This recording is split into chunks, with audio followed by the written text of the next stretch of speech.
Awesome. We are going to, hopefully, does that work? Yes, okay. So as Nicole mentioned, I started this, a lot of this research around the exhibit that I did at the Maine State Museum called Malaga Island Fragmented Lives. It opened in 2012 in Augusta at the Maine State Museum because that was the centennial anniversary of the state's eviction of the island. Malaga Island, for those of you who don't know where it is, it's located at the mouth of the New Meadows River in Phippsburg, just off the coast of Phippsburg. It's 42 acres. It's a rocky island, really scruffy and covered in pine. Very, very small, but really close to the mainland. So close you can stand on the mainland and you feel like you can just holler across to the island. If someone was standing there, you could throw a baseball. It's just that close. So there are several theories for how the community who came to live on Malaga Island got there. Most of them trace back to one man. His name was Benjamin Darling. He was an African-American man, probably a former slave from what we can find. And Benjamin Darling actually purchased Horse Island, which was located right next to Malaga Island in 1794. He married a white woman named Sarah Proverbs, who'd grown up locally. And they raised their family there on Horse Island until about the mid-1850s when his family sold the island. From there, subsequent generations just spread to nearby islands, setting up home wherever they could find space on Malaga Island, and including Malaga Island. Now, in this time period for Maine history, right now we think of islands as these amazing, secluded, highly desirable places. But in the mid-1800s, islands in Maine were really difficult places to live. You didn't have access to a lot of stores. You didn't have access to communities as easily. And you really had to scrabble by with a living on an island. So islands tended to be left open and alone. And it was very common for people to just set up home there, whether they owned the island or not. Nobody else really wanted the land. Everyone just let them do it, left them alone. And that's what happened on Malaga Island. Although records are not very clear, the best way I can tell is that Henry Griffin and his family were the first to set up home on Malaga Island, actually setting up on the east end of the island in about 1863. And very quickly from there, a settlement developed on the north end of the island, where you see the colored dots at the north end. They did this because this was the only spot that had enough open space to actually build homes, and it was a more protected area in which to land a boat and to store boats. Life on Malaga Island was really the same as it was on most islands in Maine in the 19th century. It was difficult. The community were all fishermen. Everybody fished in some way. They were poor, but they earned a living from the sea and then other jobs as they could find them on the mainland. This is actually a postcard of homes on Malaga Island. Many myths very quickly grew up about this secluded mixed race community. There were stories printed in newspapers and shared among communities about theft, inbreeding, illiteracy, and it spread up and down the coast of Maine. I actually found some newspaper articles where there were tales of this degenerate colony, as they called it, where there was incest and wife swapping. There was actually an article that said the children were growing blunted horns and they were living in tunnels in the island. They looked like savages. This was actually a postcard that was sold nationwide. There was this and another one as well, titled with a very racist title, the Deuce of Spades. And it shows people who did live on Malaga Island. That's Elizabeth Darling and her granddaughter, Pearl Tripp. But this, as you can see, this postcard is one picture, one message people were trying to send about Malaga Island. This is actually what life was really like. This is also a family on Malaga Island. Reality was really different from what the postcards were trying to share and what the newspaper articles were saying. Families certainly struggled to meet their basic needs, but they built homes, they educated their children as much as possible. They interacted with the mainland on a very regular basis, peacefully doing work, and trading, buying, all of the things that everyone else in Maine was doing. So how do we know so much about Malaga Island? Part of it is because archaeologists from the University of Southern Maine spent 8 years digging on the island at the site of 3 homes.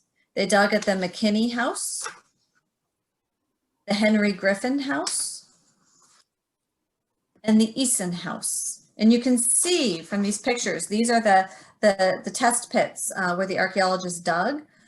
They were digging through shell middens. Shell middens are just these very dense piles of shells that had been processed and discarded over generations. And the community on Malaga Island, that's what they built their houses on top of. So the archaeologists were digging through there. What they found was that generally the island community lived like any other Maine island community. They worked, they cooked their meals, they cleaned their houses, they raised their children. A lot of their possessions were secondhand, like this one. Ceramics like these tended to be styles that were popular decades before, although some of them had more up-to-date current possessions, like this bowl from the early 20th century that came from the Eason House. The archaeologists found that they used clay pipes a lot, and clay pipes were very common in the 18th and 19th centuries. They found remnants of clay pipes all over the island. They found textile fragments, and they found shoes that they used up until there was nothing else that could be done with them.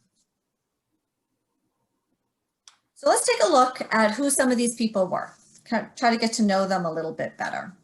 This is a photo of the home that the Griffins lived in. Henry and Tina Griffin, who you can see here, were most likely the first family to settle on Malaga Island. Like I had said earlier, probably around 1863. Henry came from the Branch, which is near Small Point in Phippsburg. Fatima, or Tina Darling, was born in 1809. She died at the age of 81. So she was the daughter of Isaac Darling and Patience Wallace, therefore the granddaughter of Benjamin Darling, that first gentleman that I talked about. She had actually grown up on Horse and Bear Islands, right surrounding Malaga. And so when it came time for her and Henry to raise a family, they went to Malaga to build their home and start their family there. Just like everyone else on the island, according to census records, Henry was a fisherman. The McKinney family lived in this home. They were probably the second family to move to Malaga Island. James Eli McKinney was white. He was of Scotch-Irish descent. He was born in Phippsburg. It was actually his second marriage to Salome Griffin, I'm sorry, she became McKinney. She was the daughter of Henry and Tina, who you saw before. So she raised her family there right next to her parents. The first recorded birth on Malaga Island was Louisa McKinney, who you see pictured here with her family. She was the daughter of James, Eli, and Salome. She was born on the island in 1871. And I say she's the first recorded birth on the island simply because not every birth was actually recorded. It would be up to a doctor, a family member, someone to actually list the recording of a birth in a town office, and that just didn't always happen. So Louisa is the first one that we know about. She married John Murphy and started her own family on Malaga Island, who you see pictured here with her. So her dad, James Eli, by 1900, he was really well known to the newspapers in Maine, and throughout much of the New Meadows River, he was referred to as the King of Malaga Island. Now, king really referred to a community leader. In a fishing community, he was usually the best fisherman, and he kind of became the spokesperson and the leader for the community, and that was James McKinney's role. Newspapers suggest that he was very well respected within the community as well as on the mainland, and he was well known for his talent for playing the fiddle, and he would actually travel up and down the river performing with his fiddle. His obituary in 1916 described him this way, I quote, "Jim McKinney was perhaps the most picturesque character that ever lived on the little emerald island of Malaga. He seemed to possess a little more education than the others on the island, and they accordingly carried all their troubles to him, and he settled them." End quote. The Eason family is another family that the archaeologists explored, their home site. John Eason, who you see here, was a stonemason and a carpenter, but just like everyone else on the island, he also fished, so he did that as well. He was known regionally for his fine singing voice, and he was nicknamed the Deacon because whenever the islanders couldn't get to the mainland to attend church, he would preach to them there on the island. Rosella Griffin married John Eason. You can see her pictured here holding her cat. They were married in 1886. Now this photo of the Eason family is actually very interesting because we know so much about it. We know who took this photo. This was taken by a photographer by the name of Herman Bryant. He was a photographer out of Gardner, Maine, who traveled to the island as the newspapers were reporting more about this island community, and postcards. I mean, these are newspapers across the country. Postcards were being sold across the country. So he went to the island himself to see what pictures he could get. On July 20th, 1911, he took this photograph of the Eason family. We know that because this photo is a glass plate negative that is in the collection of the Maine State Museum in Augusta, and he wrote the date right on it. By knowing that date, we actually know a bit about what's going on for these people as they're getting their picture taken. As I said, it was taken July 20th, 1911. With that, we know that 6 days before, it had been reported in the newspaper that Maine's Attorney General had decided that Malaga Island was actually owned by the Perry family in Phippsburg. And then 11 days after this photo was taken, we know that the newspaper reported that the Perry family was evicting Malaga Island residents. So with this little pocket of a date, we know that they knew the state had decided someone else owned the island, but they still didn't know what was going to happen to them. They still didn't know what would be their future and if they could remain on the island. What I also love about this photo is that it really shows quite a bit about how the myths of Malaga Island and the community who live there are wrong. You know, one of the myths is that they didn't have any gardens, they didn't have any animals to raise, and this shows a small fenced-in area in front of the house where there's a garden and there's a pen in the back for animals. It shows their laundry hanging out. One of the myths says that they had no way to heat their homes, but you can very clearly see a chimney right here. So they were heating their homes. So there's lots of stories that when you can look at the evidence, you can see whether that's wrong or right. And this photographic evidence shows that many of the myths were wrong. So a rapidly changing economy is really what one of the many reasons that so much attention was focused on the people of Malaga Island.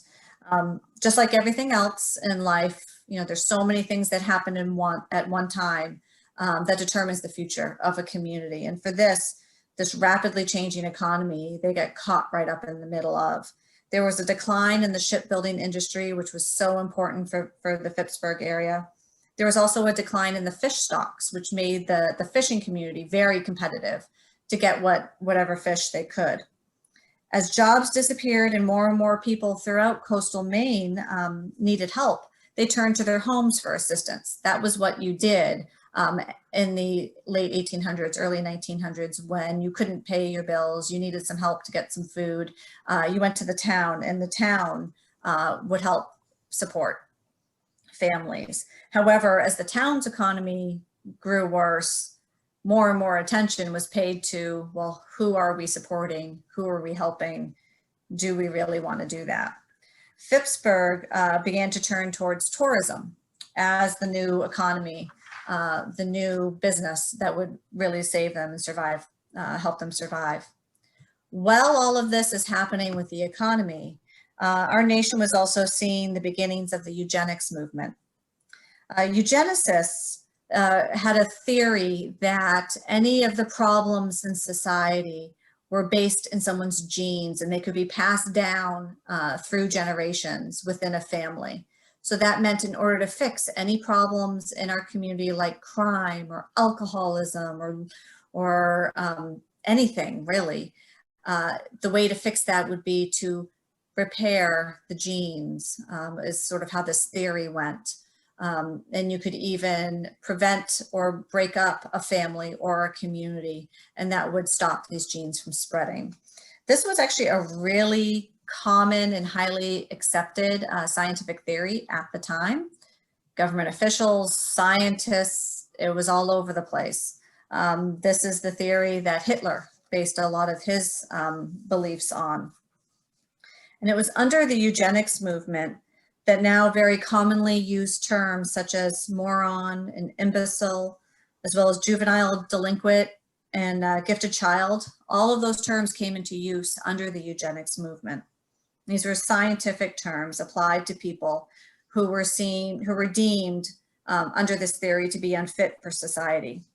And what happened was that this theory was then applied to the people of Malaga Island because they were living in a different way. They were Black people and white people marrying and living together, and that was seen as unusual. It was different. It wasn't socially acceptable. So the eugenics theories were applied to them. While this was happening, and what's something that's often associated with eugenics movements were a number of social movements of groups that thought they worked hard to better the lives of people who they thought needed it. For Malaga Island, this sort of outside help appeared in the form of George and Lucy Lane. They were missionaries from Malden, Massachusetts. They began to visit Malaga Island during the summer of 1906. George Lane wrote to a friend just a few years after to describe his interest in Malaga Island. This is what he wrote, I quote, "We built our summer house on the north end of Harbor Island, then Horse Island, and being interested in looking after family who need help, found what I was looking for on Malaga Island," end quote. The Lanes focused their efforts on educating the children and teaching moral values to the women of Malaga Island. They somehow never even mentioned the men who lived on Malaga. They just focused on the children and the women. They opened the island's very first school in 1906, operating it from one room of the McKinney House. And their daughter Cora was serving as the teacher for the school. This is actually a photograph of the inside of the McKinney House the following year. Mainly because they actually had to move to the larger, bigger, and better room in the house because there was so much interest in the school. The Lanes actively raised funds to build a permanent school building on the island and to help pay for food and clothing. By 1908, just 2 years after first opening a school, they actually opened this new school building on the island with a state-sponsored full-time teacher. The island school was actually so successful that one student from the mainland paid tuition and took a boat every day to come attend school there. And as you can see from this note written by one of the Malaga children, the children did receive an education. They learned to read and write. They were taught mathematics and history. And according to one letter I've seen, they were introduced to some trades as well. Trying to learn some trades in order to have a job later.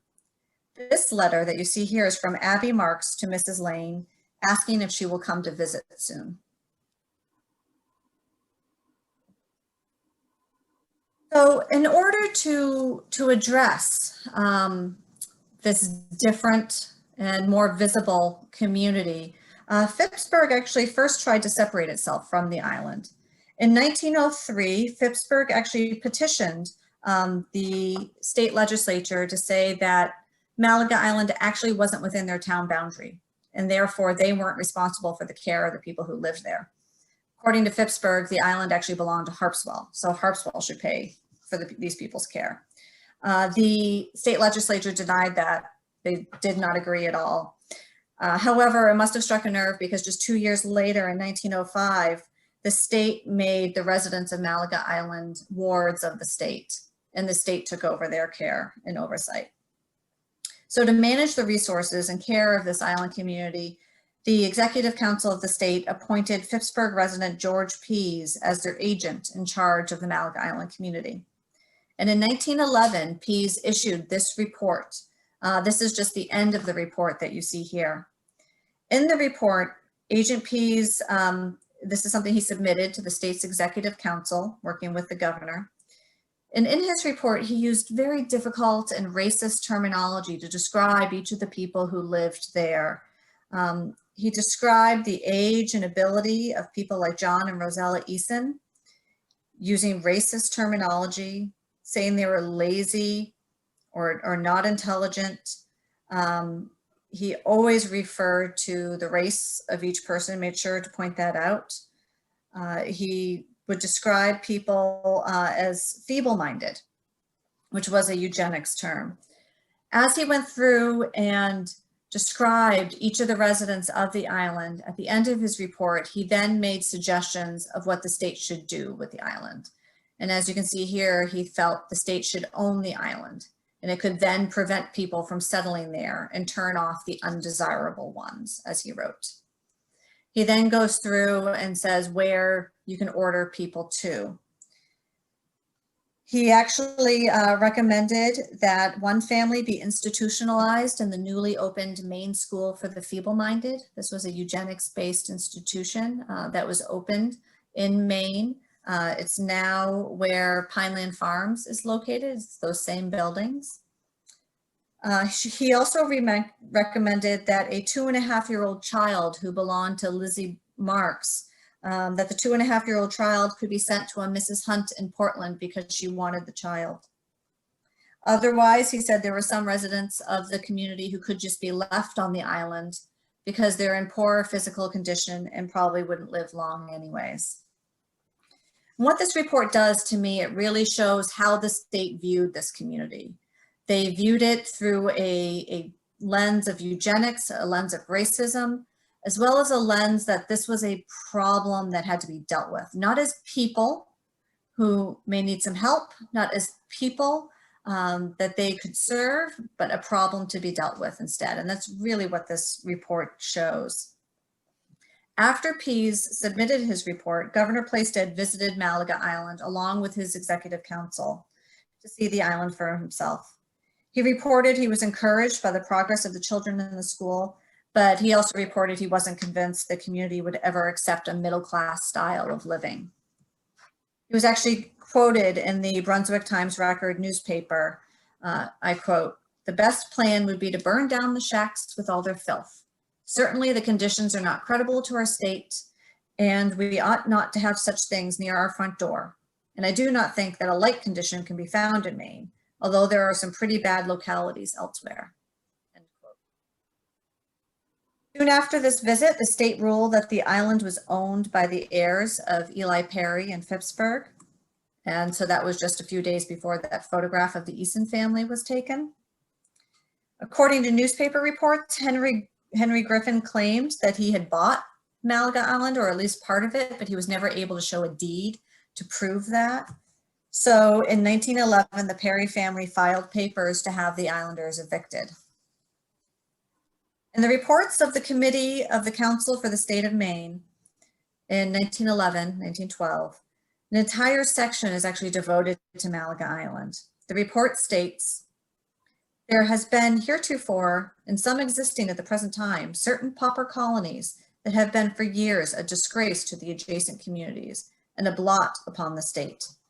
We refer particularly to Malaga Island, Athens, and Frenchboro." The report described the decision to evict the islanders this way. "After viewing conditions, it was decided at a council meeting shortly after that the good of the state and the cause of humanity demanded that the colony be broken up and the people segregated to prevent further squatting. So the state decided it should hold title to the island."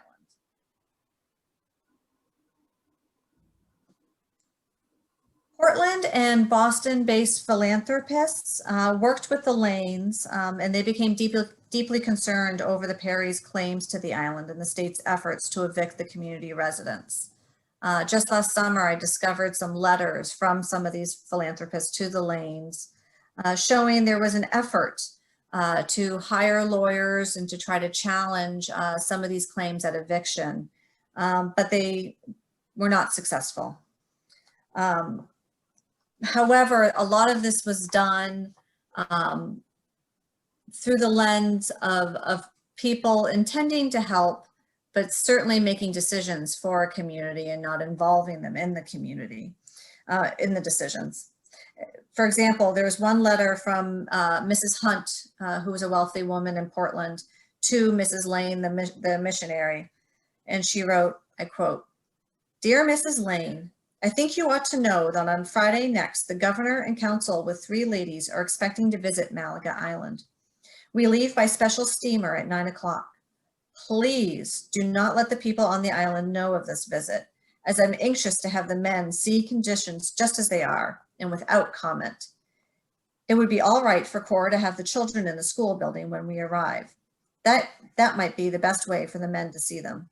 I don't want them dressed up, but if possible, clean in appearance. If we have them looking unusually well on the island, it might seem as if we had exaggerated their needs. But you and Mr. Lane can give the men just what they wish to know and information." So imagine you were living on Malaga Island and someone knows the governor's coming to visit you, but no one's going to tell you. All of a sudden, the governor of Maine shows up at your doorstep, and you've been out working in the ocean, you've been out digging in the dirt, and you had no warning that these officials were coming to visit your home. That's what happened to the people of Malaga Island. With that visit, on December 9th, 1911, a local doctor and member of Governor Plaisted's executive council signed papers committing Anna Parker and the entire Marks family to the Maine School for the Feeble-Minded in West Pownell in New Gloucester. In that same month, the state purchased Malaga Island from the Perry heirs for around $471. Residents were told by the state they must vacate the island by July 1st, 1912. Malaga Island residents were given a token sum of money for their homes, but no alternative homes or land was provided or suggested. The islanders had to go find new places on their own. When Pease arrived on the island on July 1st, 1912, to evict everyone, he actually found the island deserted. While the governor had said they should burn down all the homes, the residents didn't give them that opportunity. Instead, they left and they removed and dismantled, took with them their homes, the buildings themselves. There was nothing left. At the end of 1912, after the eviction was completed, the state sold Malaga Island to the highest bidder for $1,650. So they made a profit. The cemetery remains from the island were exhumed and moved to a cemetery at Pineland, which was the Maine School for the Feeble-Minded at the time, in November of 1912. Remains of 17 people were combined into 5 zinc-lined caskets and sent to the Maine School for the Feeble-Minded, where they were reburied beneath a row of white markers. One family was particularly devastated by the events on Malaga Island, and that was the Marks family. Jacob Conrad Marks is the gentleman that you see here. He was a Darling descendant. He and his family, who you see pictured here, had consisted of 4 children. Jake Marks had married Abby Darling. As I had mentioned, on December 9th, 1911, it was that family, these folks right here, who were sent to the Maine School for the Feeble-Minded. It was Jacob Marks, Abby Marks, Lizzie Marks, Lottie Marks, Etta Marks, James Marks, and William Marks, the toddler son of Lizzie Marks, and then Mrs. Anna Parker as well. According to records from the Maine School for the Feeble-Minded, all Marks family members were diagnosed.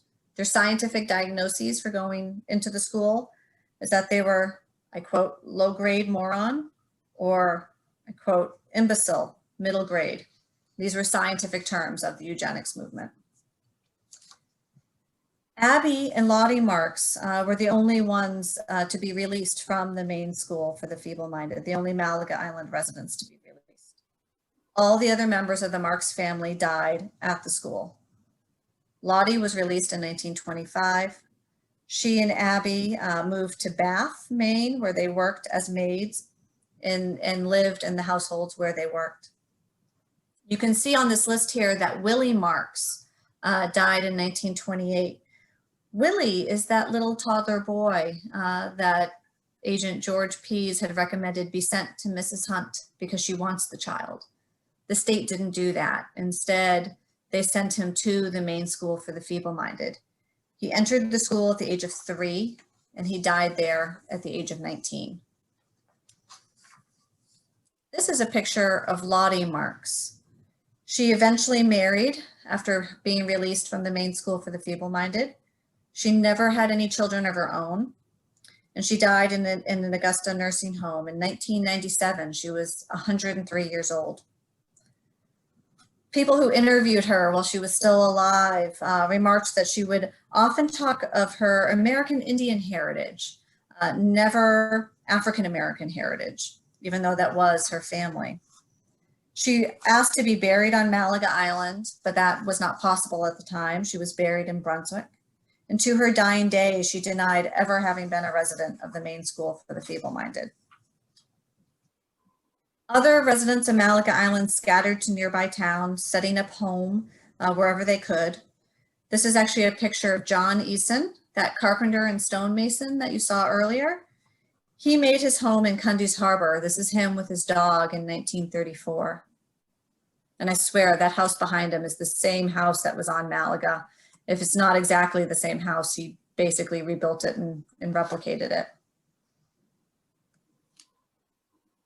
Malaga Island today is a nature preserve. It's owned and maintained by the Maine Coast Heritage Trust. So you can actually go to it anytime. Sometimes the struggle is that you have to get yourself there, which isn't always easy. It is open to the public.